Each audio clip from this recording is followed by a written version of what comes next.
Buenas noches y bienvenidos a Sala de Prensa.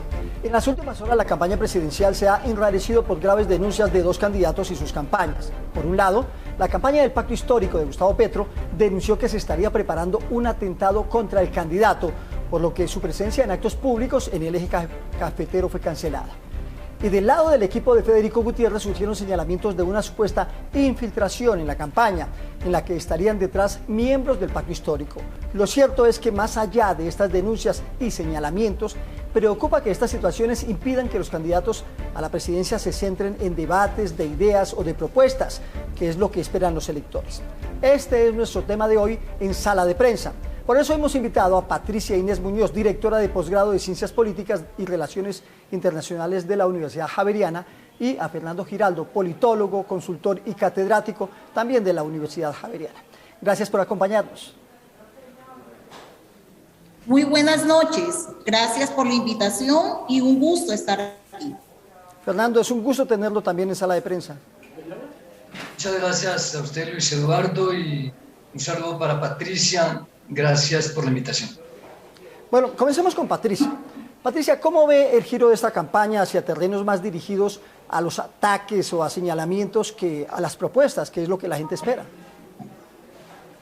Sí, Luis Eduardo, lo que estamos viviendo por estos días son manifestaciones de estos momentos de tensión que atraviesan las campañas y que empiezan a reflejarse en esta competencia estratégica que genera afanes y a veces desaciertos en el manejo mismo de las campañas.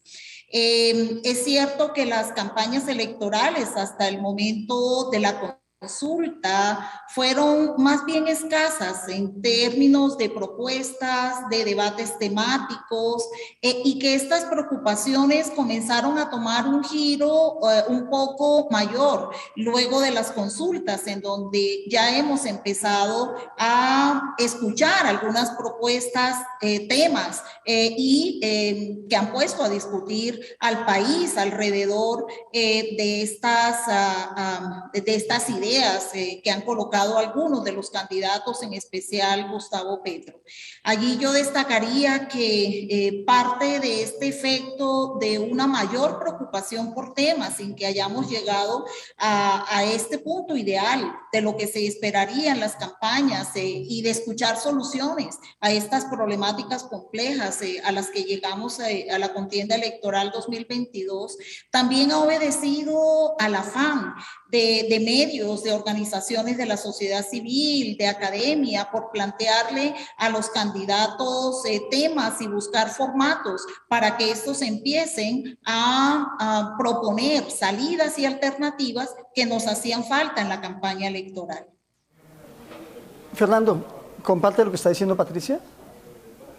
Sí, yo de manera general lo comparto y solo como reforzaría o agregaría lo siguiente. Me parece que más allá de que con el acercamiento ya al 29 de mayo, no solo la temperatura en términos de confrontación, de debate, de discusión e incluso de descalificaciones también sube en este momento, sino que también hay un reto que tiene cada uno de los candidatos y particularmente los dos que aparecen mejor posicionados en la intención de votos, que es cómo llegar a la primera vuelta ante el deseo de ganar en ella o en el escenario peor, digámoslo así, obtener una votación alta que le dé una ventaja comparativa frente al que le siga para la segunda vuelta.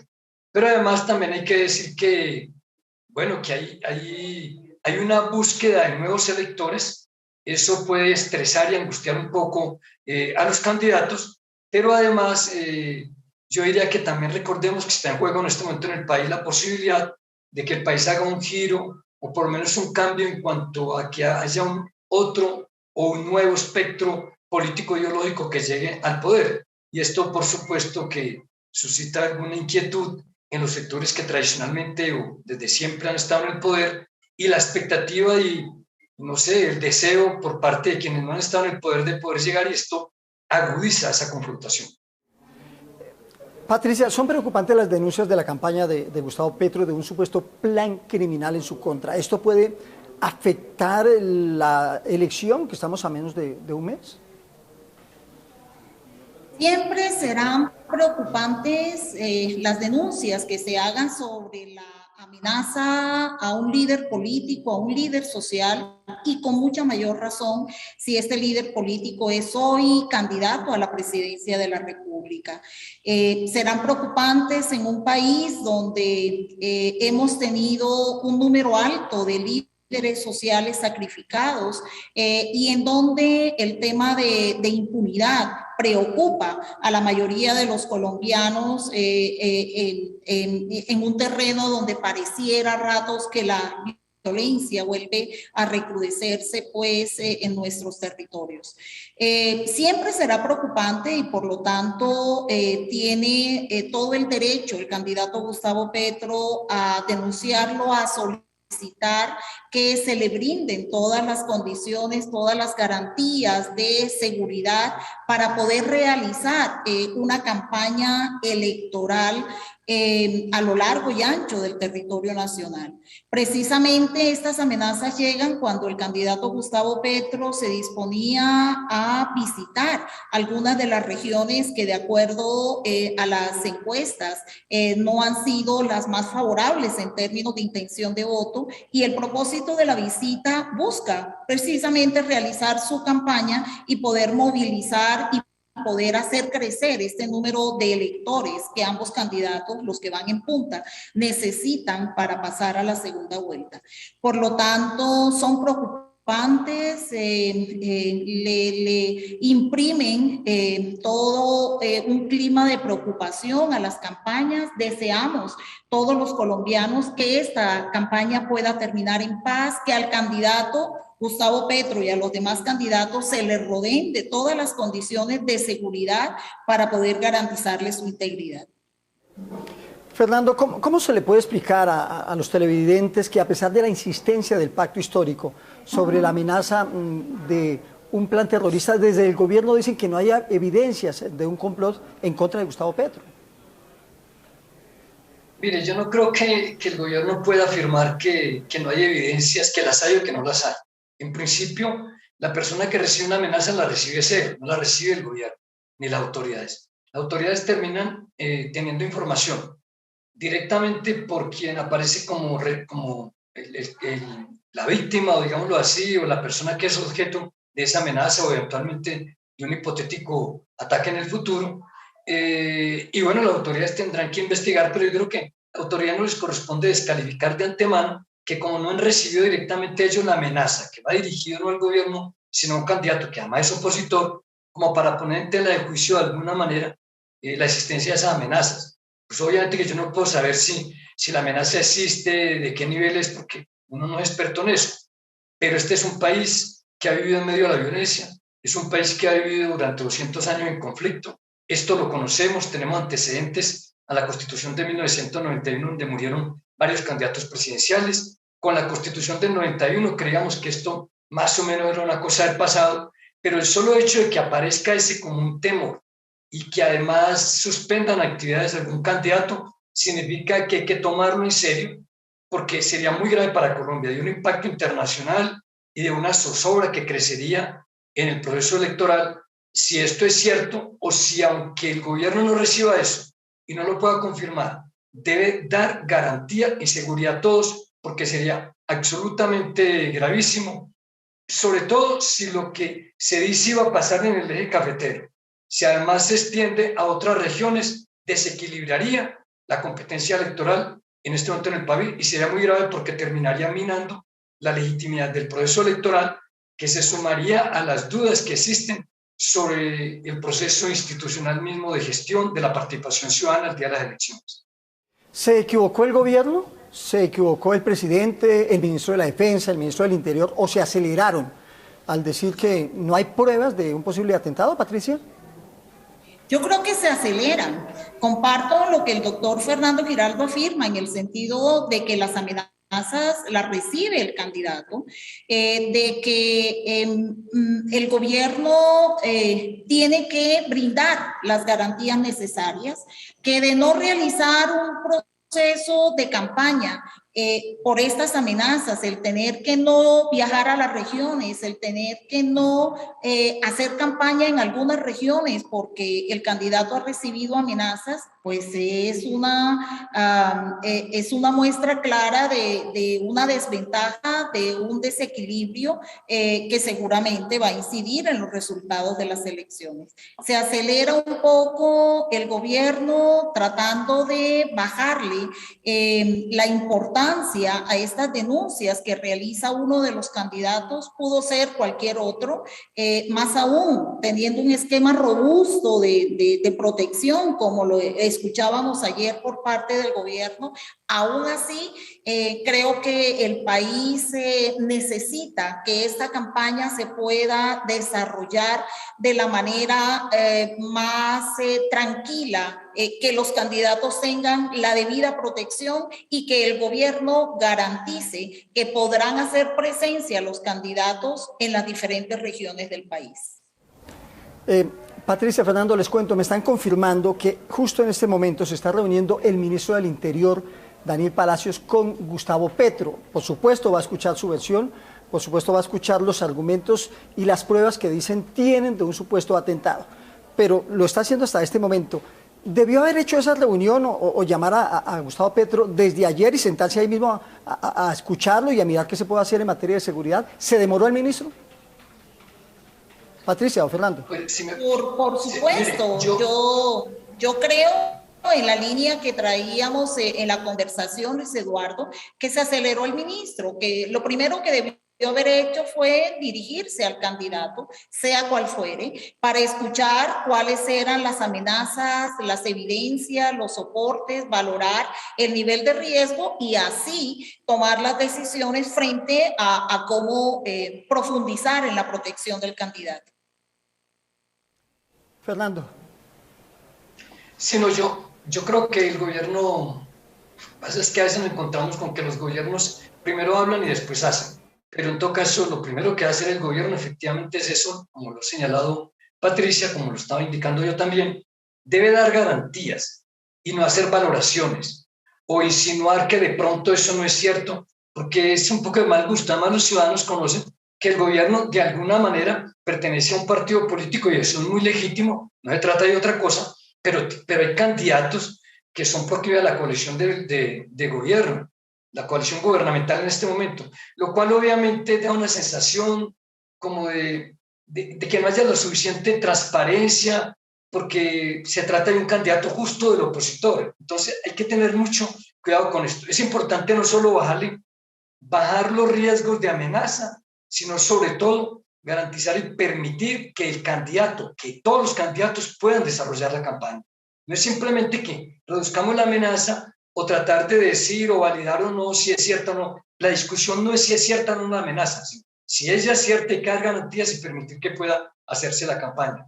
Pues lo que debe hacer en un sistema democrático las autoridades políticas, en primer lugar, es dar garantías, seguridad y mantener la libertad de participación de los ciudadanos. Y eso pasa por todos los actores políticos, incluyendo los candidatos, que son los que están buscando el afecto y la simpatía electoral de manera tranquila y serena. Porque esto, si no se hace de esa manera, lo pagaremos muy caro en términos de la legitimidad política del próximo gobierno, cualquiera sea él. Hay más ingredientes en esta polarización política que está viviendo el país. ¿Cómo ven la denuncia de una presunta infiltración en la campaña de Federico Gutiérrez por parte de miembros de la campaña de Gustavo Petro? Comenzó con Patricia.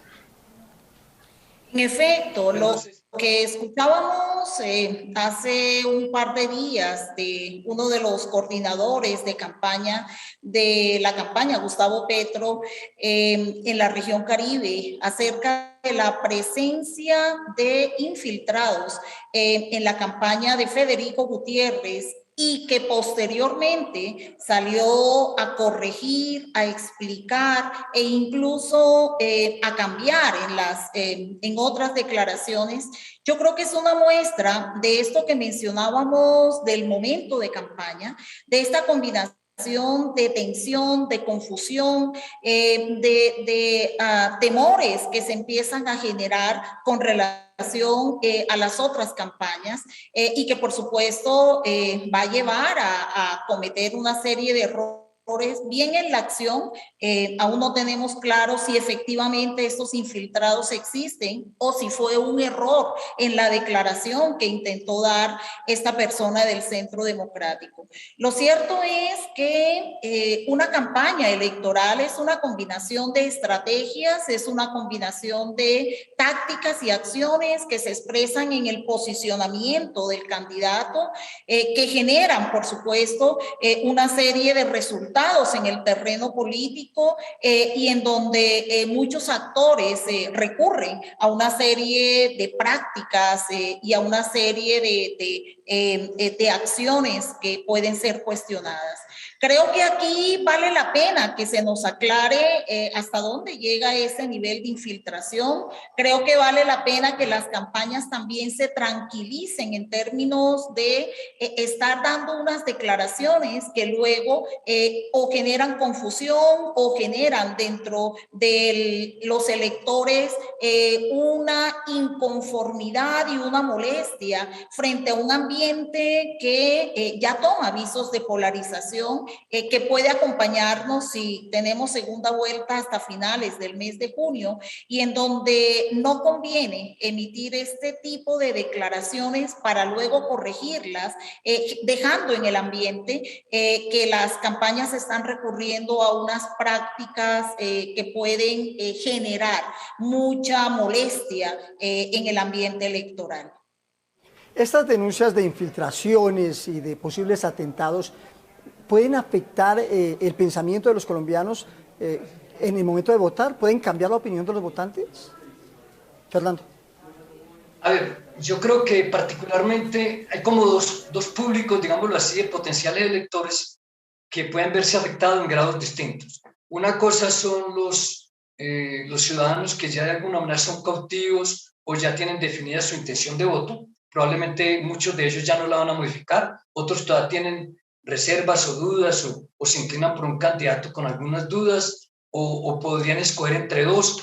Es muy probable que eso se dé, pero otra cosa es lo que ocurre con los que son indecisos. Pero además también un ambiente muy enrarecido puede producir una participación electoral que es difícil de poder calcular y que ni siquiera la encuesta nos lo van a poder decir, mucho menos en un país como Colombia, donde las encuestas se pueden hacer hasta 8 días antes de las elecciones y darla a conocer públicamente. Entonces nos quedaremos con una incertidumbre en los últimos 8 días. Esto para decir que nosotros tenemos 3 semanas por delante, de las cuales solamente 2 semanas podemos conocer resultados de encuestas, pero la última semana será un poco a ciegas, digámoslo así, todavía de aquellos que no han decidido. Pero yo insistiría en una cosa, reforzando algo de lo que decía la profesora Patricia, y es, las campañas desarrollan estrategias. Parte de la estrategia es hacer investigación de los candidatos adversarios. Eso no es ilegítimo en la medida en que se haga de una manera correcta, debida y con un mínimo de pudor y con pulcritud, digámoslo así, y utilizando recursos y maneras legales de hacerlo. Por el otro lado, adelantan campañas negativas, digamos, investigación negativa y campañas negativas. Yo creo que a mí lo que me queda la sospecha cuando le dicen a uno que alguien infiltró una campaña, yo digo, a ver, ¿y cómo se hace eso? No me queda muy claro cómo se hace y tampoco me queda claro para qué se hace. Lo que sí es que se averiguan cosas de otros candidatos para eventualmente tenerlo en la mano para utilizarlo políticamente. Muchas veces esas cosas que se averiguan de candidatos por parte de otras campañas no se utilizan, o sea, terminan no utilizándolas, pero sí puede crear en una parte de los electores una cierta zozobra que además sumado al tema de amenazas, de la incertidumbre sobre el diseño institucional electoral por lo que pasó en las elecciones legislativas, crea un ambiente, un cóctel que es muy delicado y que además puede resultarle nefasto a quien esté utilizando eso de manera deliberada y negativamente, sin respetar unos mínimos democráticos de pudor y de transparencia, y no necesariamente le puede resultar a quien hace tipo de señalamientos. Digamos, lo que yo insisto es que no entiendo en qué consiste una infiltración y para qué se haría ella. O sea, porque la policía puede infiltrar una banda criminal para testar hacerlo, pero yo infiltro otras campañas que es tener información, quizás infiltraría de tener información privilegiada o que no es pública. Esa sería como lo otro, porque infiltrar una campaña es ir a la sede de un partido y escuchar cosas. Y eso pues finalmente lo puede hacer cualquier ciudadano. Y si es de eso lo que están hablando, pues eso es lo que pasa todos los días, es moneda corriente. Uno escucha a la gente en las calles, en los taxis, en los supermercados, en las escuelas, en los colegios, que están cansados de tanta pelea política. ¿Cómo hacer para que los candidatos se salgan de esta pugna y se centren en lo que tienen que estar, en las propuestas, en cómo mejorar la situación del país? Patricia. Sí, Luis Eduardo, hace un momento comentaba que yo he visto un gran esfuerzo en los diferentes encuentros de candidatos que se han organizado desde los medios, desde la academia, desde las organizaciones de la sociedad civil, y en donde han sido forzados de alguna manera a pronunciarse sobre una cantidad de temas que no habíamos escuchado en la campaña. Es cierto, los mismos ciudadanos hoy se quejan de la pugnacidad de la campaña, la alusión a los temas personales, esas tensiones que se hacen públicas en donde los candidatos sacan a relucir algunos temas de carácter personal, termina por ocultar las soluciones que verdaderamente deben estar planteando en estos momentos de campaña. Y si bien cuando uno revisa la literatura sobre campañas electorales y encuentra aquello de que de lo que menos se acuerdan los ciudadanos son de las propuestas les queda mucho más el mensaje, no de lo que el candidato dice, sino cómo lo dice, lo cierto es que en esta campaña en particular hay una preocupación por escuchar soluciones, bien porque estamos atravesando un proceso de inconformidad social que dio lugar a una serie de marchas, manifestaciones que incluso costaron vidas humanas, y los ciudadanos están esperando escuchar soluciones.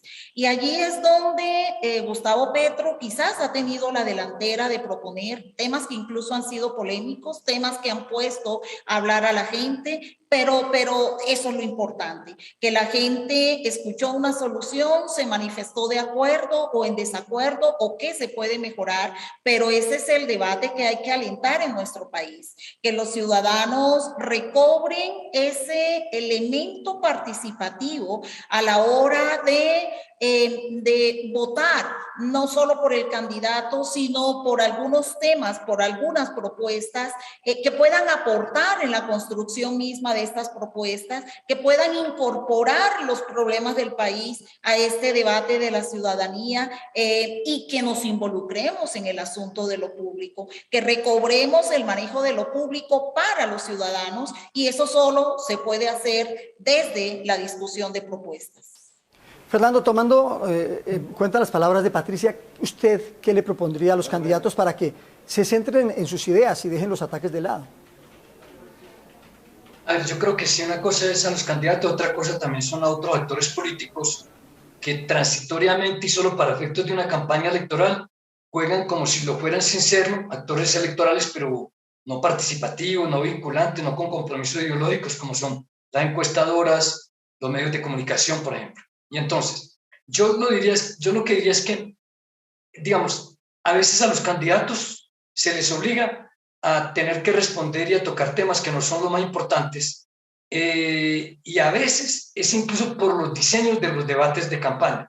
A veces los mismos medios de comunicación comprometen a los candidatos en hacer unas preguntas sobre temas que, en vez de alejarlos de esta disputa de acusaciones, de señalamientos, de descalificaciones, entonces se abandona a veces los temas temáticos que son importantes, y ellos quieren ir a veces a hablar de otra cosa, pero los terminan preguntando y ellos no pueden evitar responder, porque si no responden se les dice: oye, usted no está respondiendo, y es como si fuese algo negativo, malo, perverso. Entonces tienen que responder lo que se les pregunte, por cualquier cosa que se les pregunte, y a veces no se les pregunta por las cosas esenciales, o se combinan cosas esenciales con cosas completamente marginales y sin importancia. Yo creo que muchas veces la ausencia de tocar esos temas tiene que ver con que no es fácil no hacerlo, quizás porque hay una ausencia de programas. Si un candidato y un partido tiene programa y no lo empieza a construir a última hora, o tratando de contrarrestar a otro que sí tiene propuestas, o que sí ha intentado de colocarla en la agenda pública electoral, eso ayudaría. Yo creo que este país sí está polarizado socialmente, yo creo que está menos polarizado ideológicamente de lo que se cree.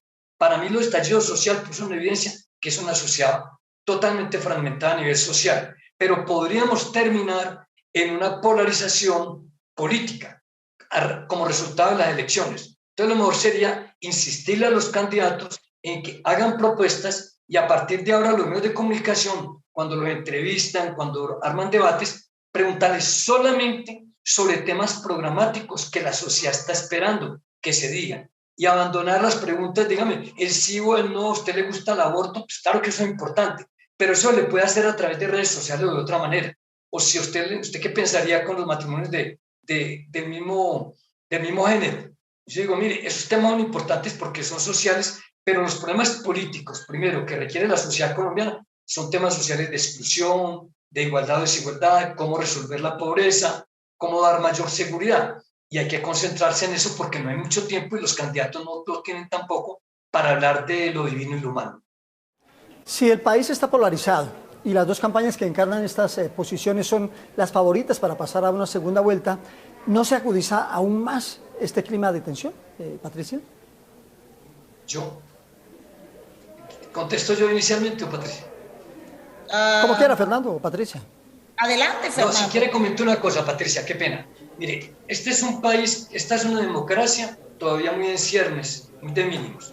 Una de las cosas que tiene que construirse en este país es la necesidad de que el sistema democrático logre encontrar una especie de filtros sociales y políticos para que quienes lleguen a ser candidatos presidenciales sean personas lo suficientemente idóneas para ser gobernantes, cualquiera de ellos sea el escogido por las mayorías electorales. Y en ese sentido es muy importante que los candidatos, digámoslo así, no solo estén preparados, sino que encuentren una plataforma para que no polaricen mucho más a la sociedad.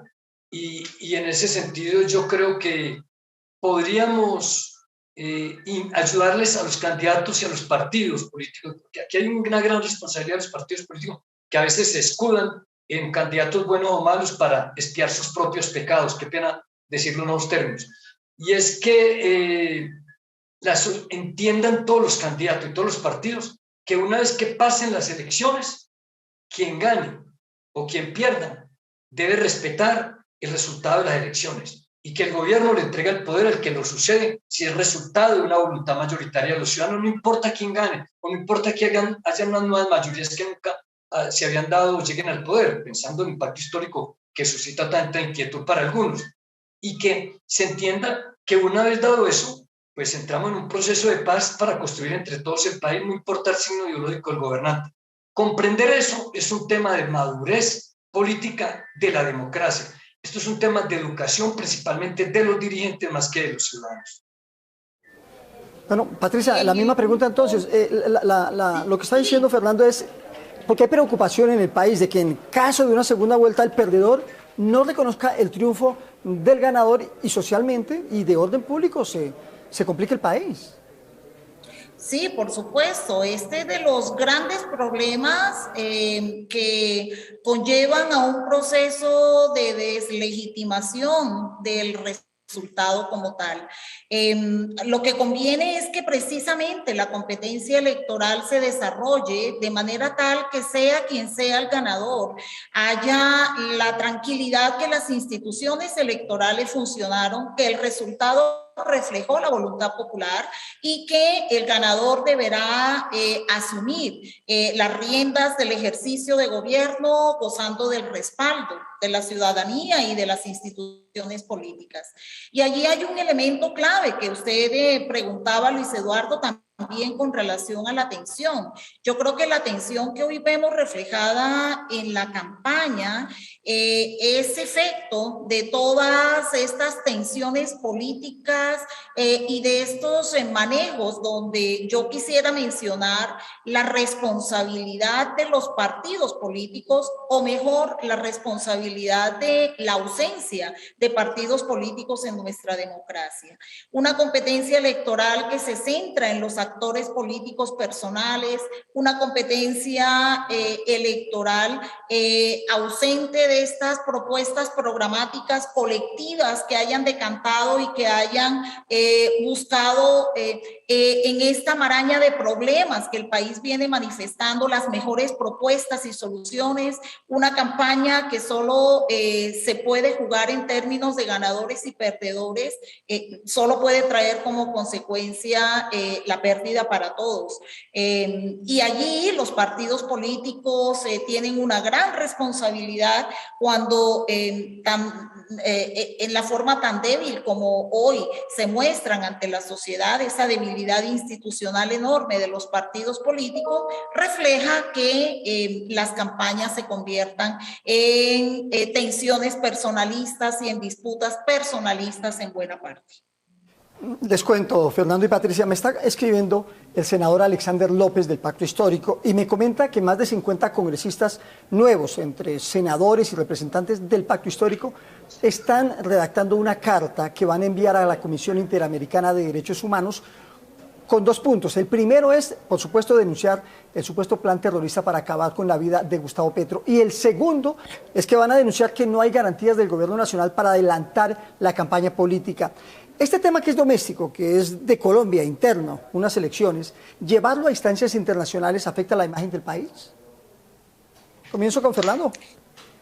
Sí, digamos que uno pensaría que sí. Al mismo tiempo uno dice, bueno, pero tienen derecho a acudir a las instancias que correspondan, buscando transparencia, garantías y un poco de tranquilidad. Por supuesto que esto puede producir en algunas latitudes del planeta un cierto deterioro de la imagen de Colombia, pero uno no puede decir que para que no haya una imagen negativa, entonces alguien tenga que quedarse callado. No estoy validando lo que están haciendo, pero lo que quiero decir es que es bueno que eso intentemos tramitarlo siempre nosotros, pero que para ello tiene que haber una especie, voy a decir algo que puede sonar extraño, voluntad política, una cierta conciencia. Y voy a decir algo que Patricia señaló ahora para insistir en ello. El proceso electoral tiene que tener posibilidades de que encuentre una base de legitimidad suficiente para que todos los ciudadanos estén tranquilos, y eso pasa, entre otras cosas, porque los actores más importantes del proceso político legitimen con su actitud y sus decisiones el resultado del proceso electoral. O sea, porque si no lo legitiman, en los ciudadanos la legitimidad se pierde rápidamente. Me explico.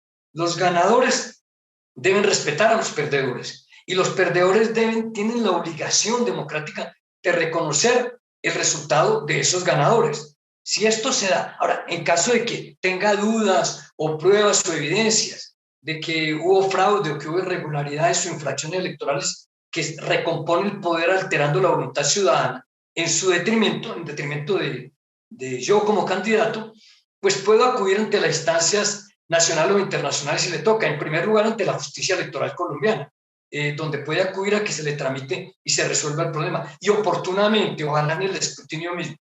Llevarlo obviamente a instancias internacionales es un trasladar esto, es incrementar el conflicto.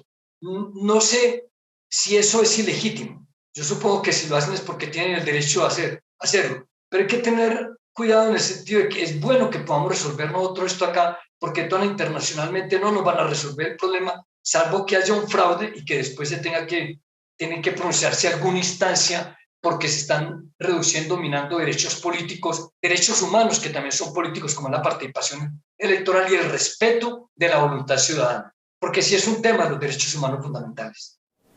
Patricia, ¿de acuerdo? Estos temas se deben tratar domésticamente y no sacarlos a nivel internacional. De acuerdo.